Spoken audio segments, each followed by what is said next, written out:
RP Kaduan Flash Report. Inimbestigahan ng Philippine National Police kung may kaugnayan ng mga nasabat na malaking halaga ng pera mula sa labing-isang pasahero sa Mactan Cebu International Airport sa ransom money na kaugnay sa dinukot at pinatay na negosyanteng si Anson Ke. Ayon kay PNP spokesperson, Police Brigadier General Jean Pajardo, nakapangalan sa White Horse Club ang ipresentang sertifikasyon ng mga pasahero mula sa kasino kung saan sinasabing napanalunan ang bitbit nilang malaking halaga ng pera. Ang White Horse Club ay isa sa mga junket operator na sinasabing pinagdaanan ng ransom money kay Anson Ke.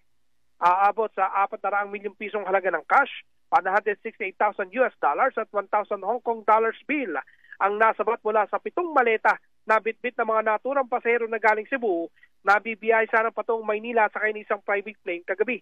Samantala, sinabi naman ni PNP Aviation Security Group Director, Police Brigadier General Christopher Abesia, na inimbestigahan pa nila ang pagiging lehitimo ng naturang sertifikasyon dahil inihabol lamang ito ng mga pasahero ilang oras pagkatapos silang maharang sa airport dahil wala silang agad na ipakitang dokumento upang patunayan ang pinagmulan ng bitbit nilang malaking halagang pera. Ako, si Luisito Santos ng GMA Super Radio DZBB. Dapat totoo. RP Kaduan Flash Report.